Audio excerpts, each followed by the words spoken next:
হে গাইছ, আজি মই বনাইছোঁ চিঙৰা। দেখিছে কেনেকুৱা হৈছে? একদম ধুনীয়া ক্ৰিস্পি হৈছে। আৰু এনেকৈ কেনেকৈ বনাব লাগিব ব'লক দেখাওঁ। এই একেইটামান মটৰ মই ভিজাই থৈছিলোঁ, লগতে আলু। এতিয়া বইল কৰিবলৈ কুকাৰ এটাত দি দিলোঁ। তো 3টা চিটি মাৰিব দিম, কাৰণ আলুটো সিজোতে অলপ টাইম লাগে। এফালে মই লৈ লৈছোঁ ময়দা 2 কাপ মোৰ জোখত। তাৰপাছত ইয়াতে অকণমান কালজিৰা দিছোঁ আৰু নিমখ, আৰু একো দিয়া নাই।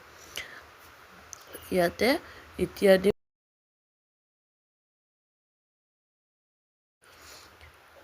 ৰিফাইন অইলটো। মই ইয়াতে দিম যেতিয়ালৈকে আটাটো হাতত মুঠি মাৰিলে মুঠি নাখায়।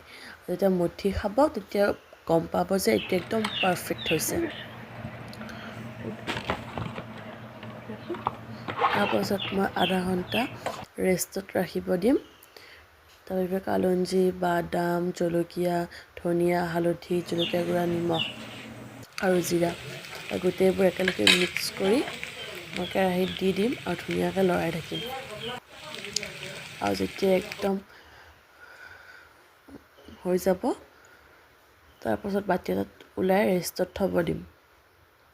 আৰু ভালকৈ লৰাব দিম, তেতিয়াহে মানে বস্তুটোৰ ভিতৰত মছলাখিনি সোমাব। এয়া মোৰ হৈ গ'ল। এতিয়া মই যে ৰেষ্টত ৰাখিছিলোঁ, এনেকৈ দেখিছে গোলকৈ বেলি মাজতে চুৰি এখনেৰে কাটিব লাগিব। এনেকৈ শ্বেপটো দি ল'ব লাগিব।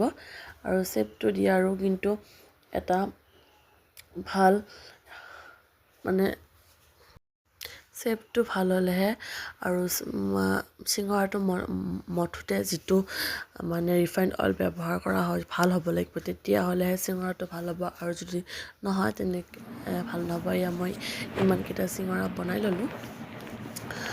আৰু এতিয়া মই একদম ল' টু মিডিয়ামত মই চিঙৰাকেইটা ফ্ৰাই কৰিম আৰু গল্ডেন ব্ৰাউন হোৱালৈকে ৰ'ম।